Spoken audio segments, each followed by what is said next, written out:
All right, we're going to get started. Not everybody's here, but that's okay because it's like 80 some degrees outside, and I think maybe they're enjoying the weather today. But I'm really happy that you guys are here. This men's support group is fairly new, for I understand, and from what I understand, these three men up here are pretty fabulous and can help support men in whatever challenges or struggles that they are going through.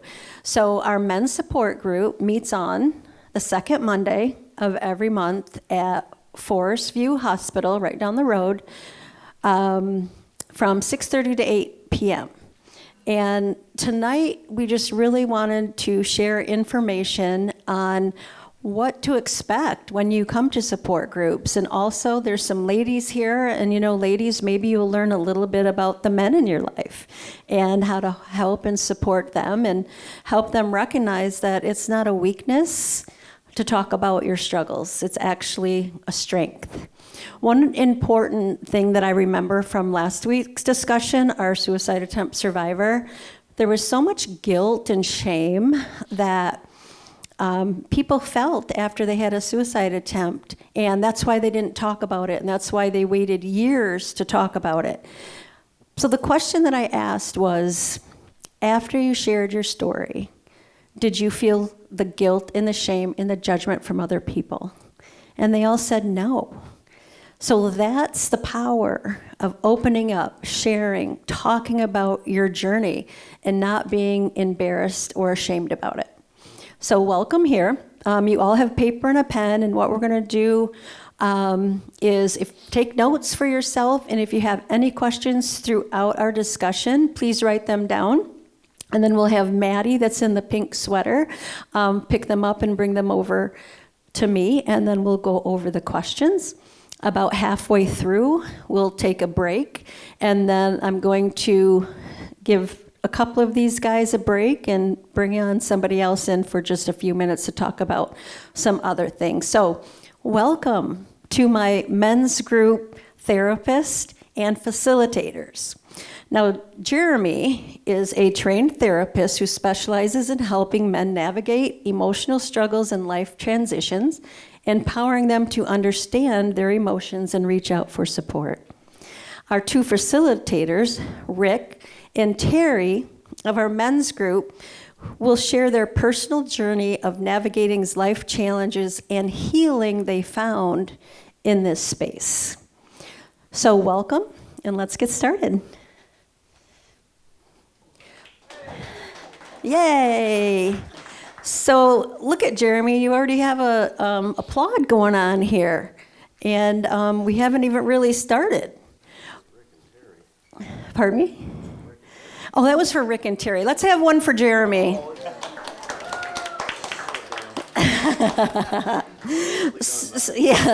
So let's have, I'm going to start with you, Jeremy. How do you help men understand that it's okay to express emotions like stress, frustration, or anxiety, and that doing so doesn't make them less strong or capable? As men, we're raised with certain sort of expectations about what emotions are appropriate and what aren't for, men to express. And that's a pretty limited range of emotions. I think anger is tolerated. Winning seems like an acceptable emotion to have. And, now we're starting to stretch a little bit because that's about it. But I think what I typically do is I try to encourage men that if you don't express your emotions, you think you suppress them and you think that they just go away. But the problem with not expressing your emotions is that you're actually gonna at some point, and probably maladaptively.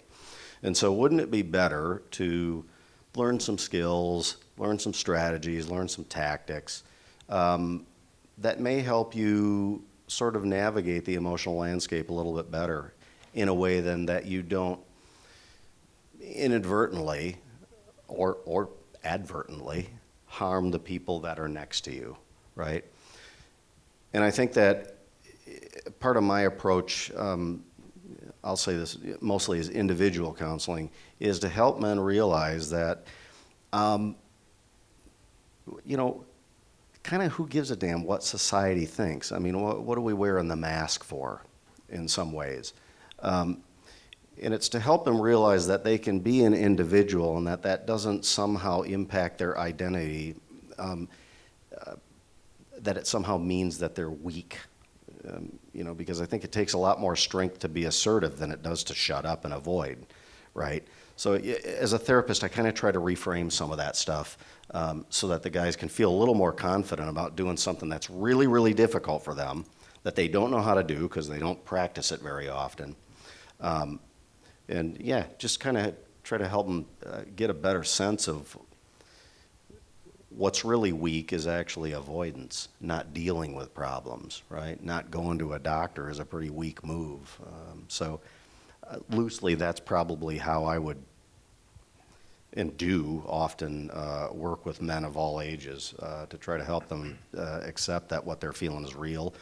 And it's probably okay to talk about that, especially if you've got a sympathetic audience like some other bunch of guys, right? And invite them to group. So you mentioned that you should seek help, seek support, so you don't hurt members of your family or those around you. Could you explain what that means? Yeah, and I mean, and it also, if you're angry about something, let's say you avoid, you don't talk about it, you don't express your anger using some kind of reasonable words, which is another big problem with men, is we don't often have the lexicon or the language to describe words for, say, anger. What you end up doing is you really destroy your relationships. You actually gain for yourself the very thing that you don't want, and that is the fracturing of relationships, when what you really want is someone to have a relationship with, someone to listen to you and understand what it is you're thinking and feeling. So I just counsel them that it works against their best interests to do the old way, and that maybe a new way is something that aligns more closely with what they actually want to achieve. And I think it could be very scary walking into a therapist office, a men's support group. I know that for our other groups that I facilitate, this is new for me, by the way. This is the first time that I've actually had a men's discussion with the men. So please be patient with my questions. But I know that I always tell them that the hardest thing that you're going to do tonight is walk through that door. And the best feeling is when you walk out. And there's such a sense of relief and connection. What did it take you, Rick, to start going to therapy? Oh, wow. I'm going to keep that within 2 minutes, huh? So my first therapist I saw when I was 19 years old, when trauma was still very fresh for me. And I did not have the support network that I do now, so I did not take it seriously. And it was a therapist that, I laid on the couch and he had a clipboard and was asking me about what my dreams meant. And, I was a kid that had gone through a decade of trauma that I really had no idea how to let out. And it was a failed experiment. I ended up going for about 6 months, never went back. Tried a new therapist in my mid-20s. That was actually going well, but it was a female therapist that died in a car accident while we were mid-therapy. I took that as a sign, kept running away, and then at 32 years old, I met the therapist that helped unlock my ability to save myself. And you talked a little bit about shame and vulnerability, and my key was that wall of shame of everything that ever happened to me, and being able to put a crack in that dam. And once I was able to, what I call, give my skeletons a name, the floodgates opened. And I embrace therapy, and I am so pro mental health and therapy with everything that I'm passionate about these days. But it was failed experiment after failed experiment until I found the right person to help me unlock it in myself. Well, that really is a beautiful, beautiful story, but it also took you years. And then, just to put your age out there, you were 32 when you found one, and today you're 43, almost 44. 43. Okay, so you've had a good decade of good mental health support. Absolutely. Okay, great. Terry, let me ask you, how long have you been in therapy, support groups, and how have they benefited you personally? I've been in therapy for over 25 years, individual therapy. And I've been in 2 different support groups for probably 7 years combined. And one feeds into the other. One, it's what's the word I'm looking for? Individual therapy works really great for me because it's one-on-one. It's very directed towards my issues and concerns. And then group therapy is like a mirror for me. It reflects back to me what other people see in me or how they see me. And that is just a different positive theme coming back, ability to go, oh, maybe this is how other people see me. This is how I self-destruct in front of other people. This is how I create chaos. This is how come mushroom clouds follow me around in my life. And so, but yeah, it's been a long journey. I'm not sure it's something I want to brag about, obviously, but my current therapist has been over 10 years, and I now see him as a life coach, life mentor. And it's sort of morphed into a very beautiful, very comfortable place. Well, I'm happy that you found the support that you needed. But I believe that you also not only found support from your support group, but you also have maybe a mentor or a friend from your original support group that you still keep in contact with. How did that come about, and how would you encourage others to find that person outside of group that understands what men go through, what you went through as well? One of my first therapists, who I fired anyway, he did have a nugget, and the nugget was, if you want to get better, find somebody who has the same issues that you do and walk with them. And when you walk with them, you will solve each other's issues as a community versus you just doing this white knuckling and going down the road or what path you feel best, but you'll work through it together. Because I think men work better in harmony with each other than they do ever will by themselves.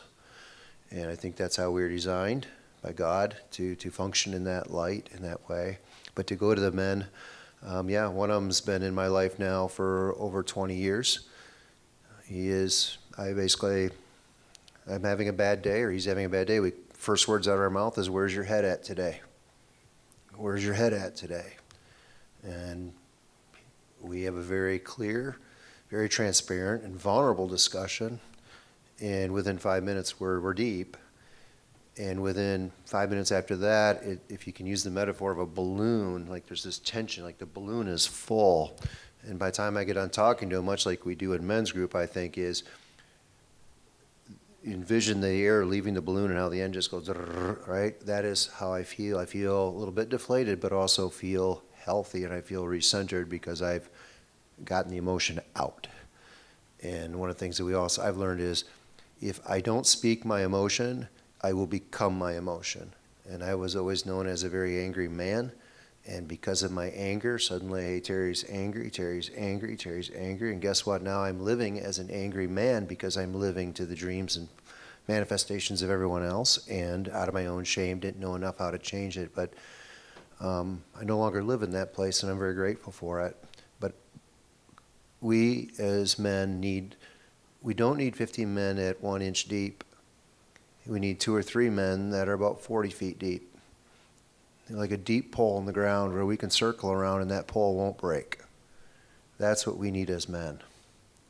And those individual men, and I'm sitting next to a couple of them right here, they're real foundational. And I'm honored to be able to communicate and work shoulder to shoulder with such fine gentlemen as these, and then the gentlemen we meet in groups. We're just a little bit further ahead of you. We're not healed. We're working on that process, but we're just a little bit ahead of you. Doesn't mean we're better than you. We're just finding our way, and we follow great people, like our patriarch in the audience here, who has really done life in a way that's honest and genuine, and I honor you for that, Wally, and how he even impacts an 18-year-old, 80-year-olds to 18-year-old. An 18-year-old looks at him as, I hope Wally's at group tonight. I hope he's at group tonight, because I learn a lot from Wally and his wisdom and his life experience. So again, one individual passing it forward, passing it down, however you want to look at it. But it's important. Yeah, thank you. I think it's really important that we all find our tribe and that connection that we have with someone. You know, we always say be the one for someone, but sometimes that someone is ourselves, and finding that one that can relate to you. And it may be a totally different relationship that you've ever had. I kind of think of that with my group, with I Understand. I mean, we're all connected for a reason, and they have become some of the most important people to me. Another thing that I heard was, you know, it's not always the first therapist that you see. So if you have an issue or a problem, or they don't see eye to eye, try again. Try again, and I think that's where Mosaic counseling comes in, with over 250 therapists. We got lucky enough to have Jeremy in our men's group, who these guys speak very highly of him. So keep trying and call Mosaic and get the one that is right for you. So if I go back to you, Jeremy, what are the most, since we're talking about friends and family or friends connection, like Terry just said, in your experience, what are some of the most helpful things that friends and family can do to support men when they are going through a tough time? Yeah. So this is when I wrote some stuff down. First, observe it, but then point it out. Don't just observe it and let it go. Don't let it pass by. Point it out. If it's something that's happening that is making the world a worse place to be, whether it's for the man himself or for the family, point it out. How do you do that? Maybe you start trying to teach the guy how to touch into his own emotions and say something like, you look frustrated, or you appear unhappy today. But then ask, are you unhappy? Get some clarity out of that. You have a hypothesis, you're making an assumption.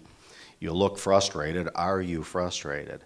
And maybe that's just the little thing that they need to say, yes, I am terribly frustrated. And then, you know, they can go on probably immediately to explain what they're frustrated about.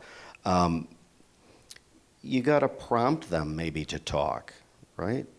I think that's a thing a lot of people do, is if someone looks frustrated or appears angry or, you know, even worse, appears very sad and hopelessly depressed, is that people are afraid to move in towards that, right? That could be kind of scary to say, hey, you feeling okay? Are you depressed? No, I'm terribly depressed. And a person's afraid that they don't have the right answer for that. But the thing is, from at least the therapist side of things, it's not about having a right answer. It's about just asking the question and demonstrating some kind of interest in the person. That's the most powerful sort of thing that a person can do to combat especially with depression. But for men who often feel isolated and don't talk about their feelings, that's a pretty powerful thing to just say, are you feeling, you know, frustrated or something? Just to prompt them to talk, and then listen, you know, attentively, and probably don't necessarily give advice. I'm not sure advice often works. Maybe it does. But also, in prompting someone to talk, probably don't chase too hard on that. In other words, don't overdo it to the point where now they're avoiding you because you keep asking the same question over and over. If you ask and they don't want to talk about it, you'll know that they don't want to talk about it, and you can always circle back to it sometime later. Probably don't chase too hard. Encourage them to seek help. There are many kinds of help. And if someone doesn't want to talk, again, you know, don't get pushy. And if they don't want to seek help immediately, don't get too pushy.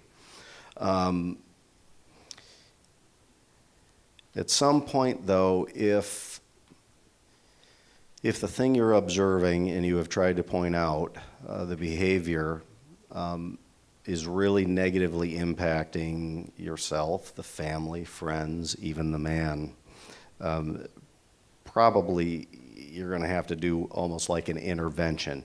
You may have to just, whether they like it or not, say, this is how your behavior is affecting me. All right? Now I'm married. My wife has told me how my behavior has affected her bluntly at times. And boy, there's no faster way to get someone to spin around than to bluntly tell them to their face that what they're doing is problematic. So I can speak from experience that that sort of idea or approach really works. Be assertive, but be kind if you're going to do that. Tell them that you're suffering along with them, that the thing that is difficult for them is also now difficult for you, and you would like your person back because you miss them. It's just a nice way to say that, right? So that's my long, short answer, I suppose. I appreciate that. It reminds me of a couple things. One is be the one. That's what I understand always says. Offer support to somebody. When you recognize, one thing that we say, pain is the common denominator of all suicides. We all live with pain. We could all be at risk. So where are you at when you're financially devastated, going through a divorce, heartache? What does that look like? Offer support to somebody that you know is going through a difficult time. Narrate. What are the words that we are using? Are we using non-judging, non-stigmatizing words that can help and support our person that needs that help and support? And E, encourage. I'm not a therapist. I'm a life coach, but I'm not a therapist. Let's help our loved one, our friend, find someone that is. So for Rick and Terry, you both have been quite open with the support group and going and sharing your stories. Terry, you wrote a book that's a recommended read for men on grief, One Breath, One Step. What do you say, Rick, when somebody comes to you, or do they come to you now that you're talking openly about it? Well, I think that was one of the main reasons why I wanted to get involved in this group. I met Vani almost a year ago in June, and I wanted to get more involved in my community because I was always passionate about mental health, but I had no idea how to direct that to make a difference. I would talk to friends and family and be open about my journey, but I was really craving being able to have a bigger impact in the mental health community. And that's why I jumped at the chance when you offered the chance to be a part of this group. What I tell people, and people do come to me now because I'm on social media. I talk about my experience all the time. 20 years ago I would have been called an oversharer, but now it's a different world we live in. I think that people appreciate the authenticity of vulnerability. And what I do is I share my own story to try to show people that it's not as scary as it looks. And I think that once you show people the road and show people the path, I think that it makes it a little bit easier for every single person, no matter what they're dealing with, whether it's depression or grief or trauma, addiction. I think that showing your true self to people is so inviting that it makes people want to jump on that path with you. Great, thank you.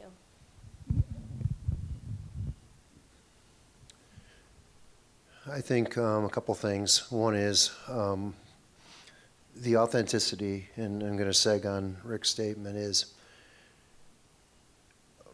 I'm more now equipped than I ever was to be able to pick up on people's nonverbals, and that's sort of weird thing as a guy, because we don't do that unless we don't pay attention. But I have the ability now, I think, to plug into guys and say, hey, where are you at? And I also, much like you, I'll even have, I'm not sure how that works, but it's sort of a magnetism, I guess, where, and I don't say that from an ego standpoint, I just think that people recognize if you're open and you're transparent and you live your life that way the best you can, that draws people of the same feather or who desire that. And I've had some very unique conversations in exam rooms, with men where I was never expecting to have that. And I'm not sure if it's just questions I ask or how I approach life, but it is different now than I ever expected. I never really expected to be in this position of a teacher. I was always the mentee learning. But it does feel good to be able to give back and to encourage and to give hope and give a different perspective, hopefully. It seems like the men I've come into contact with over the decades have all fallen into very similar traps or furrows in life, and little problems become suddenly big problems. And suddenly I look and go, how did I get to this place? It was just that. But it's a matter of marginalizing things. It's a matter of diminishing things so that I can buttress myself up to my family, to my kids, and say, I'm really not that person. I really don't create that much chaos in my life, but I'm very capable. But I think it's an interesting question. But yeah, that's the best I can answer right now, is just feel like I'm in the right place and at the right time. And the right people are coming before, and we're having some really, really dynamic conversations. And it's, to me, is one of the greatest benefits is when we have new men come into the group. And I think, I'll say it, a couple months ago, we had a gentleman come in, and those tears are real. Those tears are real. And I think, again, this is a projection, but my guess is that he held stuff in for over decades. He could not share. And then he let it out, and it was like that balloon. It was just, and I know he went home feeling better. But it's a very powerful and very humble, and it's a very sacred space to occupy, to see another man that transparent, and then also feel the safety of that transparency, and be honored by the men around him, which I think we do our very best at. Was there a specific turning point for you that you thought, I'm finally ready to share and open and try to help people?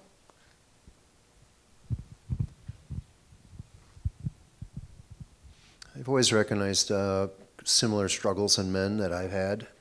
But yes, I would probably say the pivotal moment was 6 years ago when I lost my wife to depression and feeling in a complete state of helplessness and hopelessness and fear. And that was very, very pivotal. And you lay in the mud of life, metaphorically.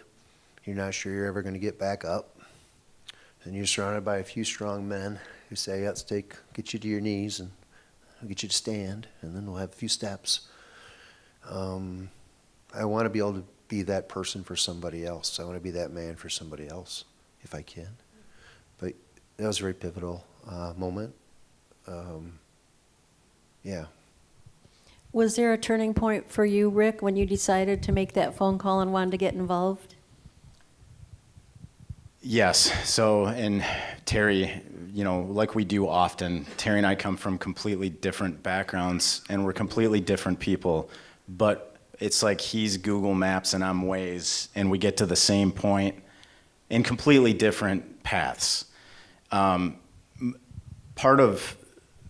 The big part of my journey has been being who I needed when I was younger. I'm the parent that I needed when I was younger. I'm the friend now that I needed 20 years ago. And I think that is, when you come to that realization and you come to a point in your journey where you are strong enough to know that you can be that for somebody else, that's huge. And I think that not sitting on it and actually putting your feet to the ground and saying, how can I do this for other people? That's that point. And for me, it was, again, probably very similar about 5 or 6 years ago, because selfishly, I entered my last therapy journey as a way to save my marriage. We were separated. I had gotten my own apartment. We were inches from divorce. And as a Hail Mary, I entered therapy to try to save my own life and to save my marriage. And 3 times a week, I went individually, my wife went individually, and we went as a couple for a year. And once I got to the point where we had our daughter and our marriage was in a great place and my mental health was in a great place, I decided that it was time to take that next step and start putting myself out there to help other people, not just myself. I mean, again, that's such a beautiful story and just such a testament to both of you for your ability to recognize what you needed to do for yourself, but also what you needed to do for other people. And with that, look what happened. Healing comes. And I think that is one of the most important elements that happened to me too, is the healing part. I'm finding it interesting that your feelings are a lot of what I feel, even though female, male, right? The difference. But when you open up and share, those feelings and the healing are really all the same. So really, really appreciate you both for sharing that. Very important. But I have an important question for you. It's not on your list. So, why do men feel like they can't cry? What is it about society that doesn't allow us? That's on my list. Okay. That's on my list. Okay. You'll all know this one because I think every parent on the planet has passed this down. It's a time-honored tradition of telling the child, especially boys, stop crying, don't be weak. Stop crying, I'll give you something to cry about. Or go to your room until you stop crying, and when you're done crying, you can come back out. So what those things really say to the little guy is that, go to your room and become something that you aren't right now, because what you are right now isn't valuable and is useless, and so go sort yourself out and be something you're not. Then you'll have some value. So I think that, boys are taught at a young age to really restrict their emotions, to probably be a little more silent about what they're feeling. Eventually they learn that, the message comes through, and it shapes them. It's a force that can't be sort of denied, and I think these guys would probably agree. We've all gone through some form of that, some version of it. And the problem with that is, again, then the person, the little human being, doesn't learn language to describe their feelings. And we'll use anger because that's one that guys often struggle with. But anger is one word. How many other words can you think of for anger in 10 seconds? Go ahead. Fury. Yeah, sure. You can yell them all out if you want, right? But here's the thing, there's probably 40 words for anger, and we're going to come up with about 10 of them. And usually guys start with, "I'm pissed off." Now, I don't even know what that means half the time, right? But that's what they tell me, and then I say, well, explain what that means. Pissed off, what's that mean? Frustrated? Irritated? Irritable. Those are two very different things. Irritated. That seems like an outside thing happening. Irritable, who's that about? Inside thing that's happening, right? So I think men need to learn, first of all, the language to describe the landscape of emotions that they're feeling. And then once they do that, they can start to accurately identify some of those feelings and emotions. So maybe I'm getting a little off track here, but I think that for men it just takes having to learn how to do something new, and that is, talk about and describe feelings. One of the universal things, I'm not a therapist, but in the 25 years of group therapy, when you look at the number of emotions that men come into or have, there were 4 for me, and most other men match that. There was happiness. Michigan State beat Michigan, right? Vice versa. Yeah, dreaming it. The second is anger, right? The third is, I would say, fear. We can't express it, but it's fear.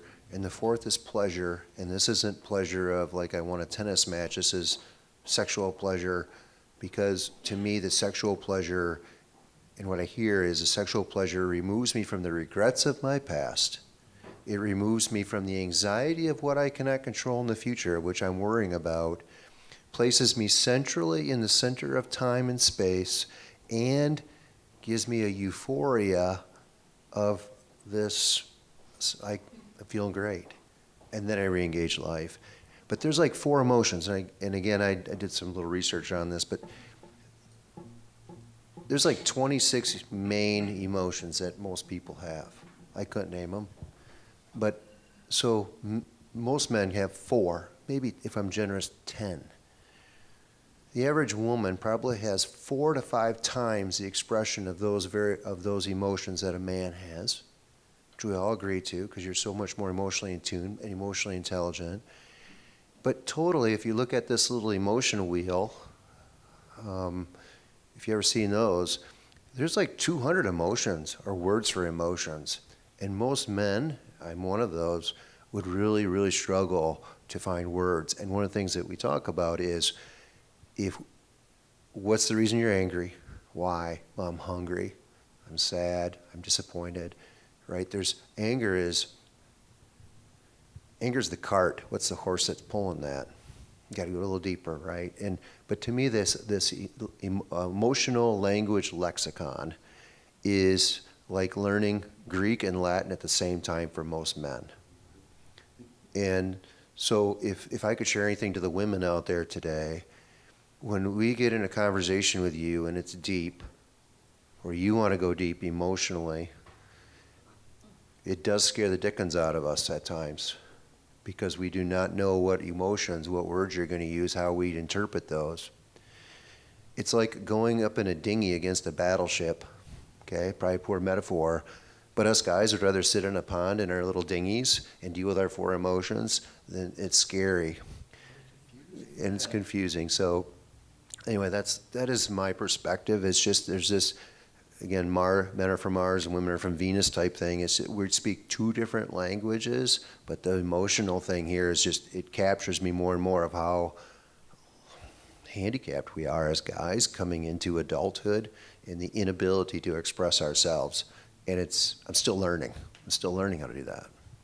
No, I really appreciate that. And I think right now we're just going to take a short break.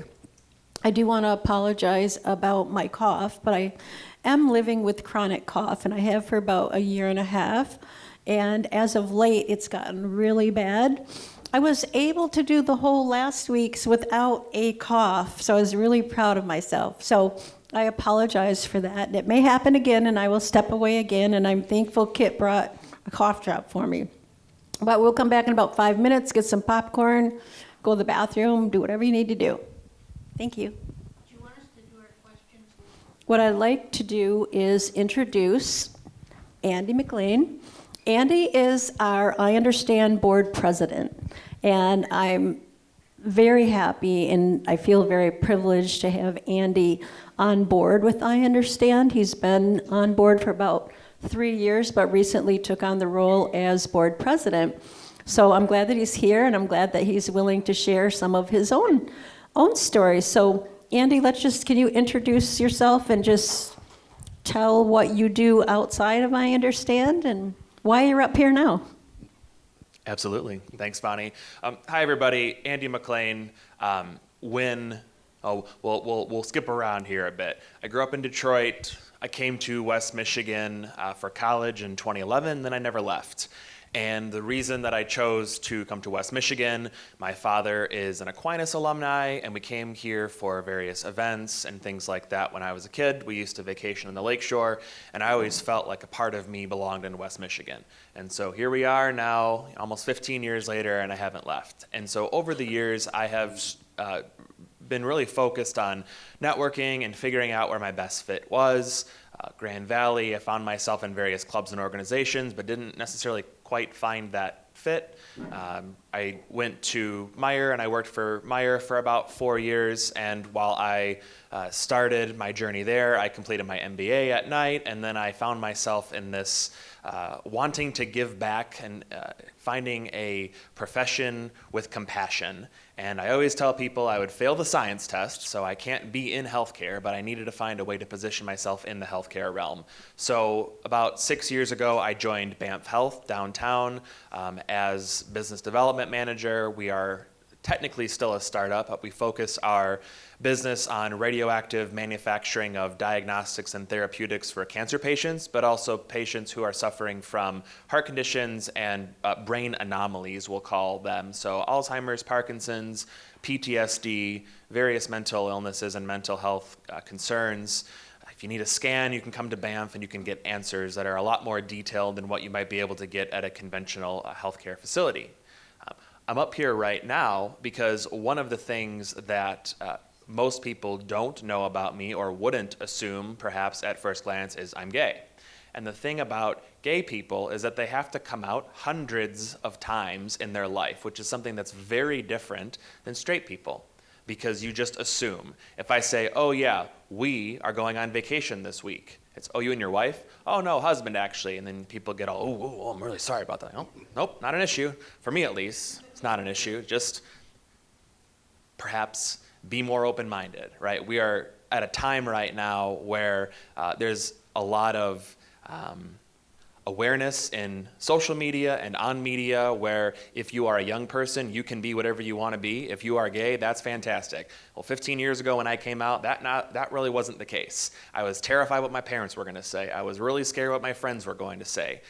A lot of the people and ideas and things that we look up to when we are children doesn't really exist for 30 to 60-year-old gay men, because all of their idols died during the AIDS crisis in the 80s. And that's really difficult. There aren't gay CEOs and gay board chairs and gay philanthropists because either they were super closeted and they married a woman and they were never their true authentic selves, or they died. And that's the stark truth. And it's very difficult to be able to explain that to people because not everybody wants to acknowledge that, I guess. And so I'm sitting here today because I asked the questions that I needed to ask to help myself, but also gave of myself to causes that I cared about to solve my own problems and to help people figure out what they needed to figure out. That's amazing. And you know what? I guess I never thought about it because I'm not gay, that you have to come out every time and you have to tell people, well, I'm gay, right? Instead of us just, hey, you're Andy. But I have Andy up here as a reminder to our group that we are judgment-free. We welcome any choice, physically, mentally, I'm not saying that right, political, and sexual. Whoever you want to be, you are welcome. We will never be judged in our environment, and I really appreciate you for sharing. So I have a couple questions for you. Why is it important for mental health spaces, especially in a men's group, to be inclusive of the LGBT community? Because people are nasty. That's why. So I wrote some of these down earlier. And a lot of the answers, to this question and to some of the questions that Vani is going to ask here momentarily are exactly the same responses that you heard from the three guys up here a minute ago. I think one of the biggest takeaways that I've learned over the last, 15 years or so of being out is you need someone to listen to you, and they need to listen to understand, not to respond. I can tell you something, and you can say, I get it. No, you don't. That's fine. It doesn't bother me that you truly don't get it because you won't, and that's fine. However, strive to understand where that person is coming from, and if you don't agree with that position, then meet them halfway, and that is the best that you can do, and then you move on, right? And that holds true for everything you just said. If it's a political issue, strive to meet them halfway. We're never going to agree, that's fine. Don't lose a friend over it, move on. One time I remember, so in high school, I was a swimmer, I was on student government, I had a Mustang, and I worked on my car, and I worked at Subway. Like I had a lot of identities, but I never really fit into one group. And it's like I would start to fit into this group, and then a season would change, then I'd go and I'd try to fit into this group, and then I'd try to fit into that group. So I kind of never really had this true sense of belonging. And that's not a bad thing. That's just my experience, and I learned from that and grew into what I've become today. But the inclusivity is sometimes missing, and sometimes people, when a gay person or a lesbian or a bisexual person or a transgender person comes out, the recipient isn't willing to hear that, and that can be very difficult for some people. I can imagine. Have you ever experienced something like that? Like something where you have been excluded or judged just because of your sexuality? Yes, I've lost friends over it. I believe I've lost job opportunities over it. And it was at a time when I didn't have the personality that I do right now, where I kind of just said, oh, well, that's too bad. I guess I got to work harder for it. But I know several instances where other gay folks have had that, and it has been a complete life-altering shift where they have turned to drugs and alcohol, and they've moved across the country because they can't handle it, or they've chosen to go to an area that's more inclusive and accepting of their beliefs and their lifestyle. I mean, it's really hard being gay in West Michigan. Like West Michigan in general is pretty progressive. West Michigan is getting better, but it still can be difficult if you're not running in the right circles, I guess. I was very fortunate enough to network my way into groups that were not judgmental and were very supportive. Mm-hmm. Well, Jeremy, how can we make this group continue to be a safe and affirming space for everyone, regardless of their orientation or identity? Well, how can we continue? I mean, I think we just keep doing the exact thing we're doing. It just is a place where, if you're a man and you're struggling and you want to meet some other guys that have, lived some different walks of life that are all different ages, then this is a place to come and just maybe receive wisdom. Andy, listen to you talk. There's this sense of, isolation that I guess one can see from listening to your story. And men already struggle with isolation, so you got a double whammy of that, right? Realistically. And I think that's a part of this too, is that it is hard for men to say, well, let me go to group therapy, or let me just go to therapy. I see folks that are men that get dragged in by their wives, and I ask them bluntly, are you here of your own volition, or were you told to be here? And 90% of the time, it's they were told to be here. And then I promise them I won't talk about their feelings, and then I ask them what they're angry about. It's a trick. They're talking about their feelings, right? But right. So men, I don't think they naturally seek out groups until kind of the shit hits the fan, and all of a sudden you realize things have gone wrong and things are way off track, and I need to find a place where I can, find some wisdom and maybe get some support. So I think what this group is doing now, I think you continue just doing the things that they're doing. I don't think there's anything to change there. Yeah. That's really Yeah. good to hear, because I know that it's a safe, non-judgmental place, and you have a very diverse group. Yeah. When you look at each of the individuals facilitators, but I also know that the LGBT community has a very high suicide rate. What do you, and I have done my research on that, and oftentimes it's not being accepted by family. Mm-hmm. Are you familiar with that, and would you agree with that? And what are some of the biggest mental health challenges that they face? Yeah, that's not my specialty, Yeah. so, I rarely ever sort of see that. But the statistics, yes, I've seen those, but that's unfortunately not a population that I see much of. Yeah. I kind of get what comes at me. Yeah. I But I think, yeah, I Right. was just going to say, maybe So, Andy's yeah, better to talk Andy's about. going to answer that, but then I'm also going to add on to Andy is, what has been the most meaningful support for you? So it's very true that a lot of gay people fear coming out to their families because you're sitting around the family room and some program comes on TV and mom or dad makes a nasty comment like, ugh, those people, or, oh my God, I can't believe they would do that, or, oh, just the reaction. So when you're growing up with that, you're like, oh shit, if I tell them I'm gay, like what's gonna happen? That was very much a fear. I'm an only child, so I got 3 double whammies, and so I didn't have like a sibling to soft launch this to, right? I'm like, oh man, I'm going back to college in a week. We gotta talk about this somehow. But yeah, I mean, I have friends whose families have disassociated with them. I have had friends who they were once very close with their brother or sister, and they are no longer close. But then, I've had instances like with my own journey where I've gotten closer to my parents and my family because of my true self. Until I left the house at 18, I had really no relationship with my father, and now we talk every day. And I've always had a pretty strong relationship with my mother, but she has taken a much stronger interest in my activities as I've grown. That's been very nice. I am also very fortunate to have been in a relationship for 10 years, and I'm married, and that's not something that you see a lot of in the gay sphere, perhaps.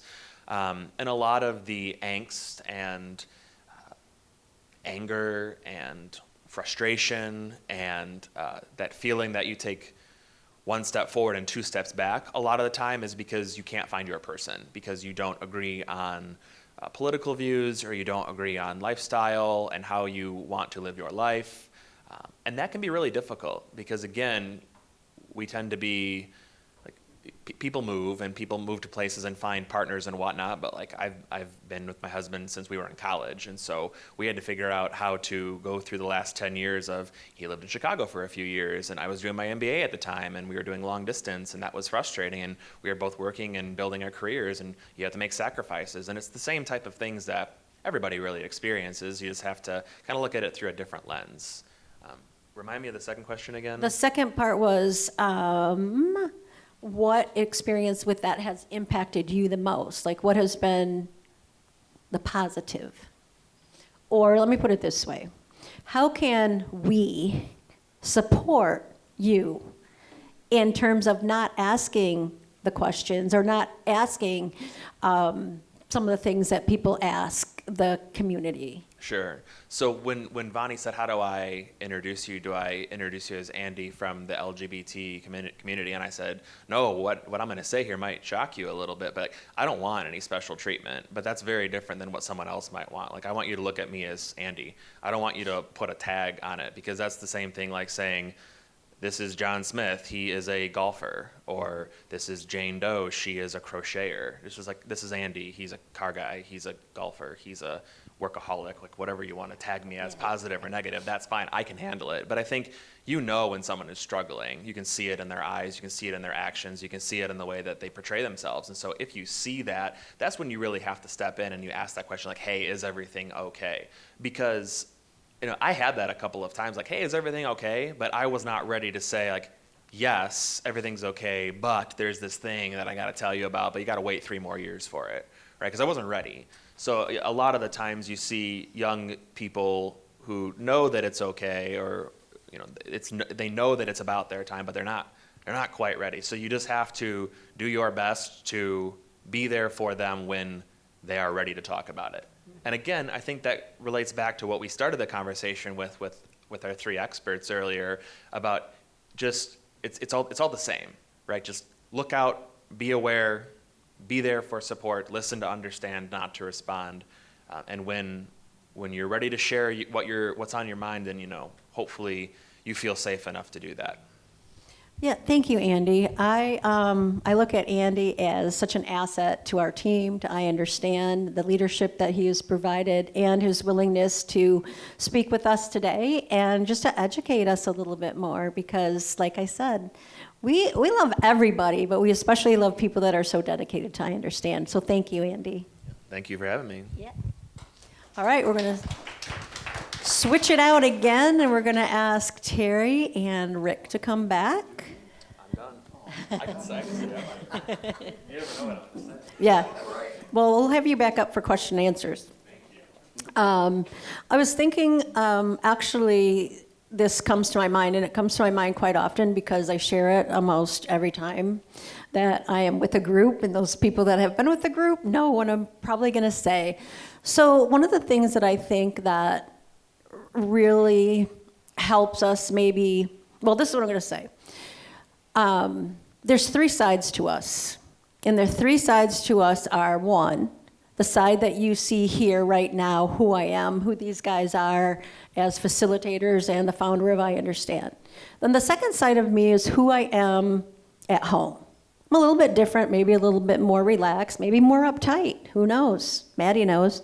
And then behind closed doors. When I go in my bedroom at night, I close the door and I am alone in my thoughts.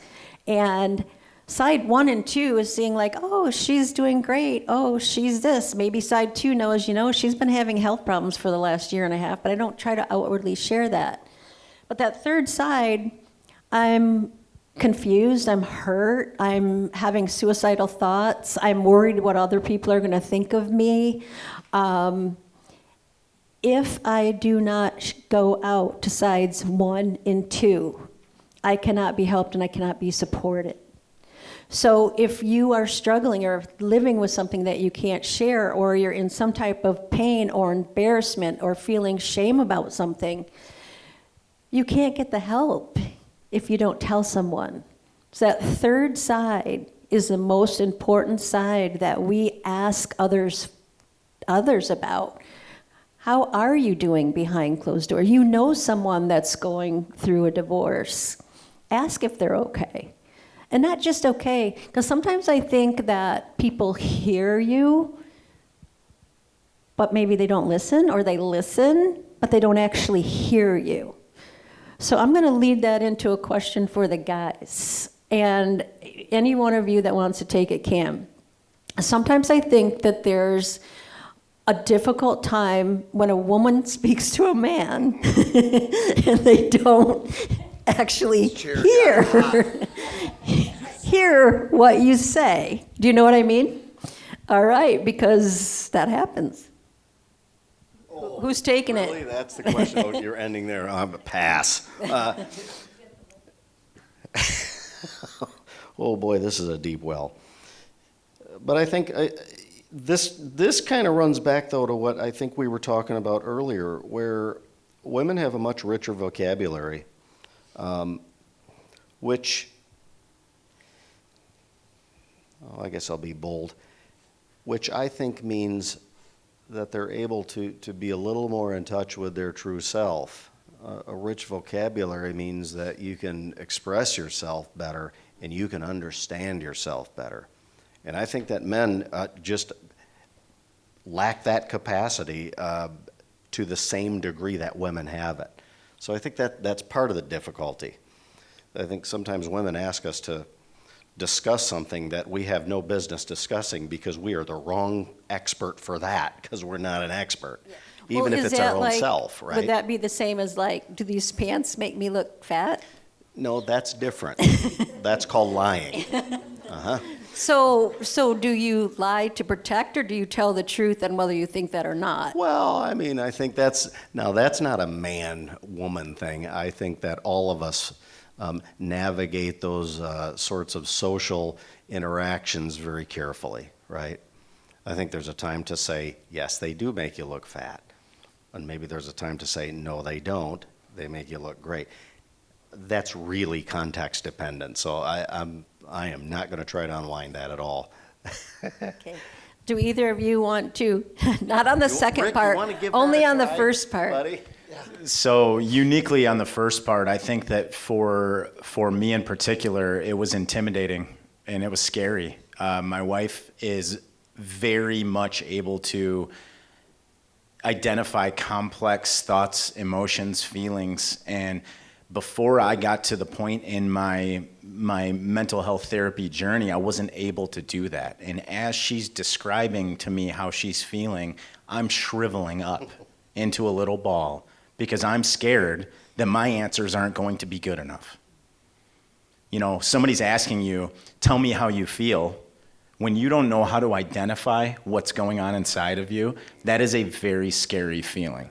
And I think that for men that grew up, you know, I grew up in the 80s, and, you know, we talked a little bit about this up here, that when you're taught, you don't talk about your feelings, you don't cry, you don't show weakness, and I held that in for 20 plus years, 25 years.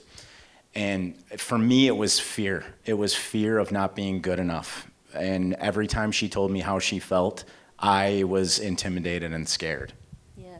Well, I think that you're changing that trajectory just by being here today and opening up and talking and having a men's support group.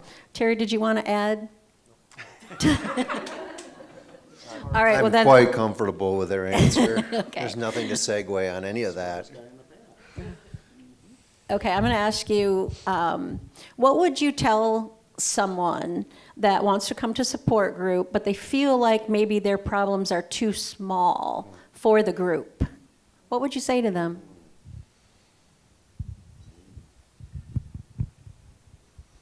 I think I said it earlier. How many of us men or women here have never had a small problem that turned into a monster? Took on life of itself, and suddenly we look back and go, how in the world did we get here, or how did this happen? I think that's a universal theme. So that's the first way I'd answer that is, I think a small problem can always turn into a big problem. I also think that I, as a man, had the propensity to diminish my small problems, because I wanted to protect myself from myself. I didn't really want to claim agency over what I could do to other people. And so it's easier to marginalize, minimize those and make those type of statements. The other reflection I would have would be, who has it worse or who has more pain? It's not a competition. We're not in this to say, hey, he has got it worse, he's got it middle worse. It's not like the three bears up here, whose porridge is the hottest. It's not a competition. I think the real value of attending group is that each of us have our own story. And what you might consider small might match someone else's major issue in their life. And by you breaching it, talking about it, allows us to have a discussion and bringing it out into the light, because when things are out in the light, they dissolve, or we can tweak them or change them, but we can't do anything in the dark. And I still think that the last part of this is, for me, is it's the community that is the most important part. It's not, again, whose pain is the greatest, who had the most sacrifices, who has the greatest addiction, who has the most addictions. It is really about the community that we can form to support each other. And again, each of us have our own story in this. We have our own path, but we can surround ourselves as wounded warriors with great men or other wounded warriors. And as Jeremy always loved this statement, is we're all heading that way. Some of us want to weave to the left, some of us want to weave to the right, some of us just want to plant our feet in the ground and let the world go by. Some of us want to lay down and look at the stars while the world goes by.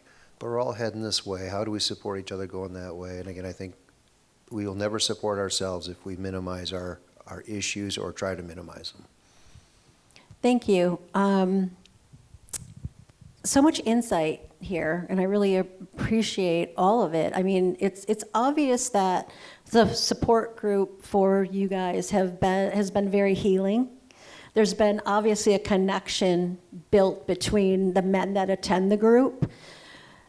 In one word, Rick and Terry, how would you describe the feeling that you have when you walk out the door after group?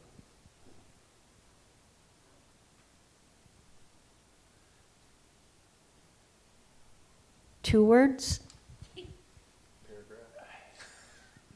Proud. It's pride. It's, proud, very proud of what we do. Good. I'm happy to hear that. Terry? I think gratitude. Like I said, the gentleman who wept. Well, I'll tell you what, that adds meaning to life right there. Because whatever he was holding, and for how long he was holding it, and how long it was padlocked in his heart, that came out, and it poured out. And yeah, it's a beautiful thing. It's very humbling space. I think it's I just feel I feel good about that, about being able to sit in that sacred space and just being able to share that with men. I can tell that there's healing on both sides, both for the facilitators and those that join the group. And Jeremy, one last question for you. What would be 1 or 2 or 3 words that why you would encourage somebody to come and join the group? My response to that is going to be a little bit more of an overview of if you like being stuck in the mud, then stay stuck in the mud. If you don't like the mud you're sitting in, then come to group and maybe you find a way out of the mud. You see what I mean? Don't stay stuck in the mud. Right. If you're unhappy with what you've got in life, and if life is dissatisfying, then staying where you're at and putting your head in the sand and isolating yourself is not the way to resolve that problem.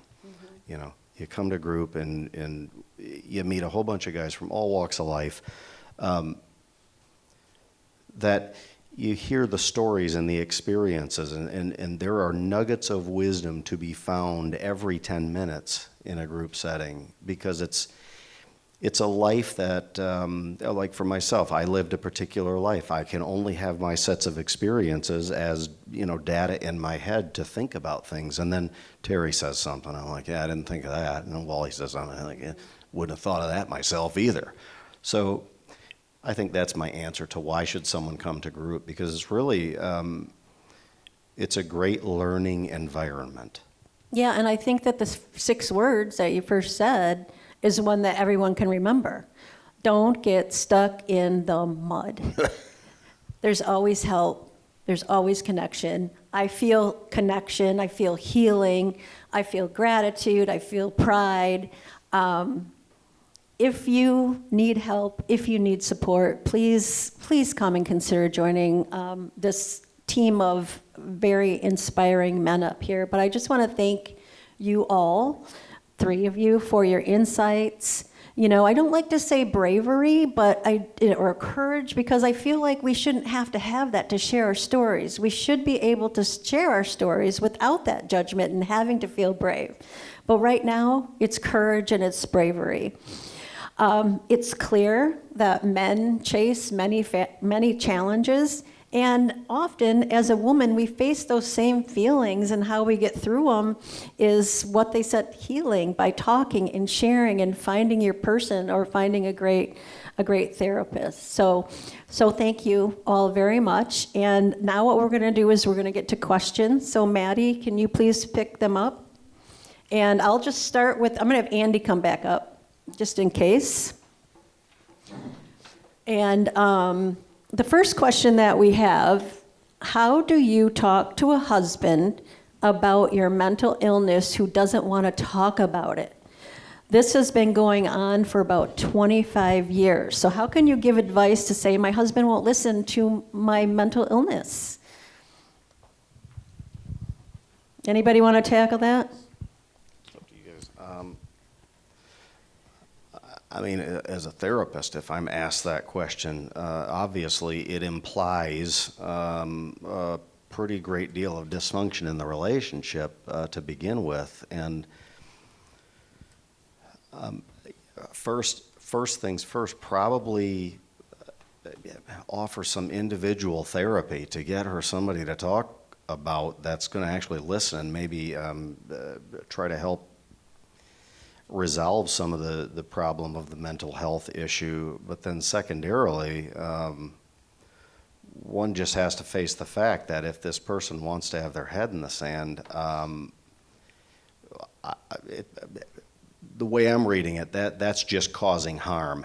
And that how can a relationship survive that? So, then it's going to be probably couples counseling.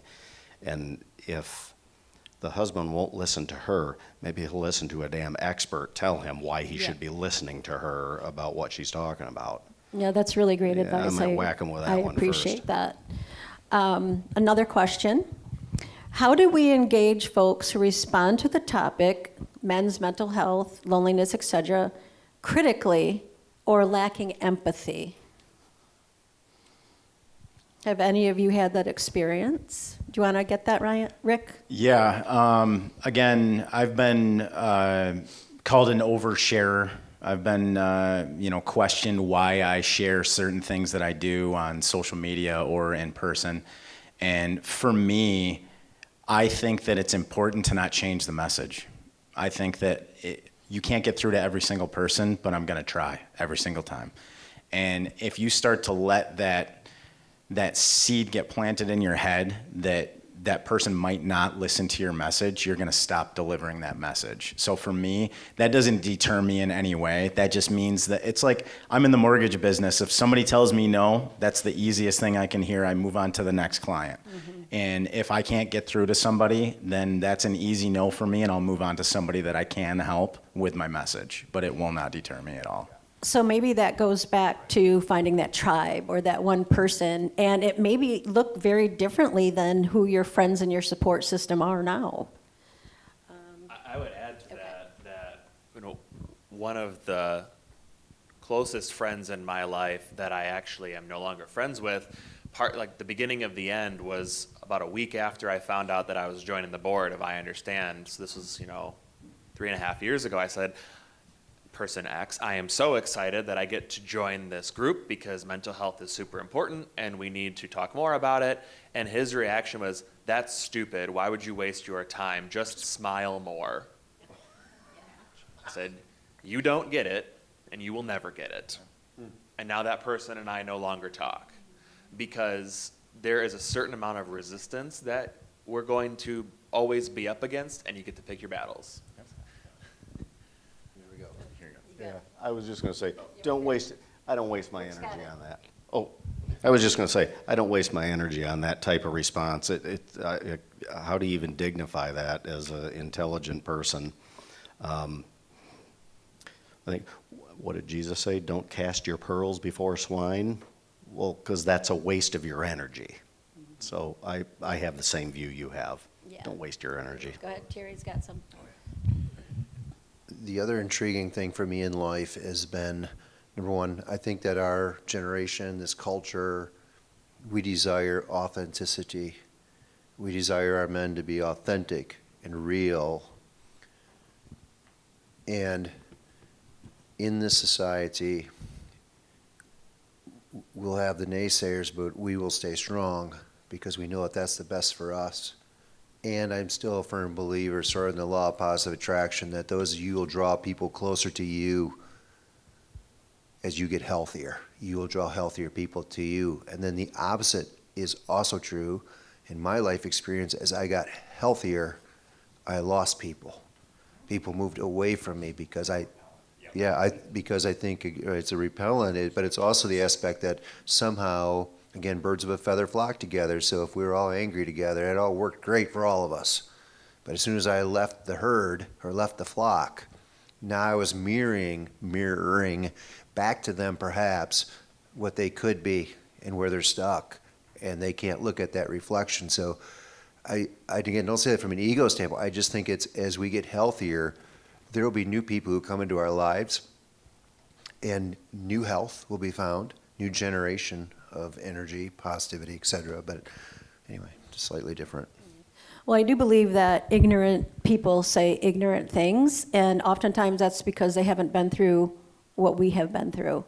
And it was really hard for me in my life experience to take some of the comments that I received, but I had to learn to let them go, much like you do, and find the people that do understand and that will connect with you. Another question, can the panel address the irrationality versus Rationality.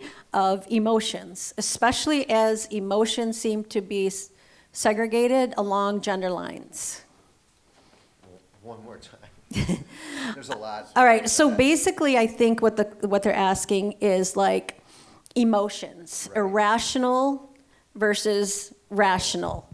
And there's definitely maybe a gender difference where we talked, I think, a little bit earlier about like your reactions or the way you might react. Does that make sense? I got it. I hope that's what I'm asking. So anyway, my perspective on that would be, and again, this is all spectrum, right? You'll have some men who are completely cerebral and they lack any emotion whatsoever.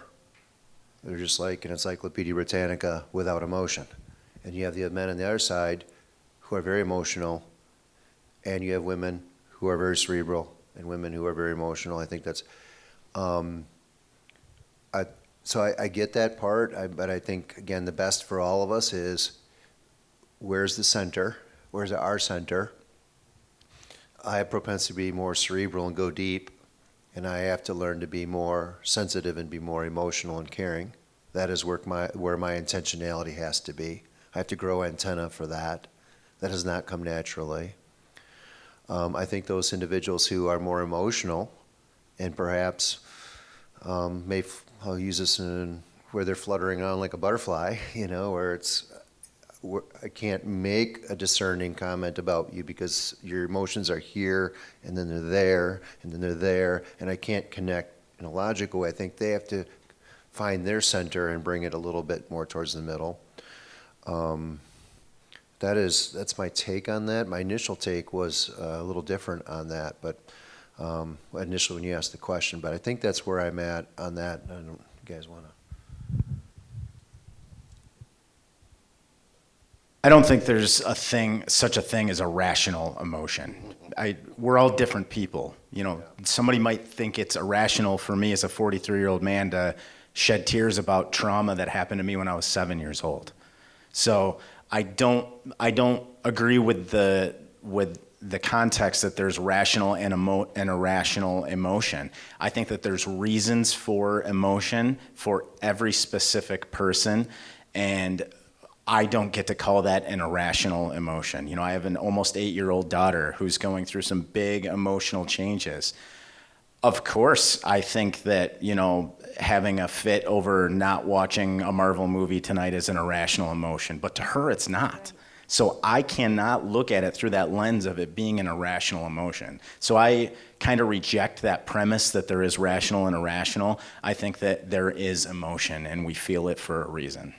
Yeah, I think that's a really good point. And I also think that people don't know how to express their emotion, right? I mean, that's when we talked earlier about like keeping it in, or they fear it because they don't want to talk about mental illness, mental health, because it's scary. So rather than saying anything, I am not going to say anything and just kind of ignore it. So did you have something you wanted to say with that? No, I do agree with Rick. The language I use for emotions is, are they appropriate or inappropriate? Are you expressing them appropriately, inappropriately? Feelings are irrational. He's right. I agree with that.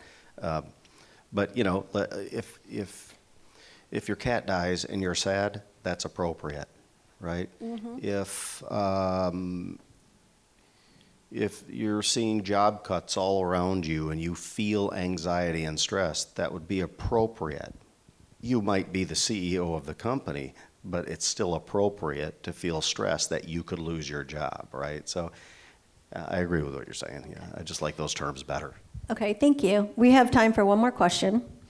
A traditionally male-dominated group can be intimidating for members of the LGBT community, such as trans or gay men. How does this group practice inclusivity?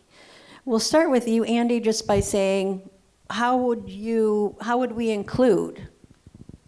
Same as you said before. Yeah, it's tough because I don't want special treatment, and Right. and some people want that, and some people don't. I think when you look at trans, they may look different when they come in.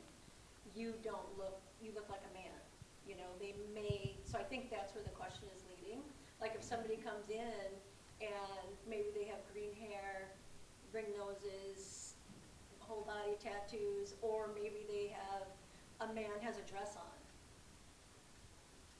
You just don't be an asshole. I don't know. Just be inclusive. Just strive to acknowledge that they're not like you, and that's okay. You don't have to agree with it. You don't have to go on a date with that person. You don't have to, you might not ever have to see them again, but just know that they're going through stuff that be thankful you're not going through. Yeah, okay. That's how I would. Yeah, and I think, respond to that. Rick and Terry, are all three of you want to say Yeah, something? I think one of the, to clarify misconceptions about what is group, I think maybe the way I might sell it, if I was talking to someone who was, just intimidated by the thought of attending men's group because maybe they feel like they're not a part of that or they might be rejected, is to say to them, well, when you walk into men's group and we sit down and it formally begins, you're just entering into a conversation that has been going on for a really long time between a whole bunch of people. And at some point, if you have something you would like to add to that conversation, then you add it, and everybody is glad that you added it. So, right? I mean, that's kind of... And it's a perspective that maybe we hadn't considered before. I think that's what you said with Rick. Yeah. Wally, you said you have a conversation, someone adds another nugget, and it's like, Yeah. oh, I never would have thought of that. Yeah. And maybe that ties into this question really well, is that that's not something that I had ever thought about before, and I appreciate you sharing that perspective. Now perhaps I'm a little bit better because I have that one more nugget Yeah. on my person. Yeah, and that we're all people that face problems, and I don't know that sexual orientation has anything to do with problems one encounters in life that makes us different. Yeah, unfortunately, that is a category where many people judge, and we have to end it here because it is 8 p.m. and we want to respect the time of everybody that came out tonight. And again, next week, Wednesday, we have our after loss support group. That has actually been meeting for over 10 years, so we usually have a really good turnout for that. But I just want to say thank you all for coming and taking the time. And I want to make a promise to you, and that promise is that the world is a much better place with you in it. And don't ever let anybody else feel like it's not. And if you are feeling like it's not, please know that help is available 24/7 simply by calling or texting 988. Thank you.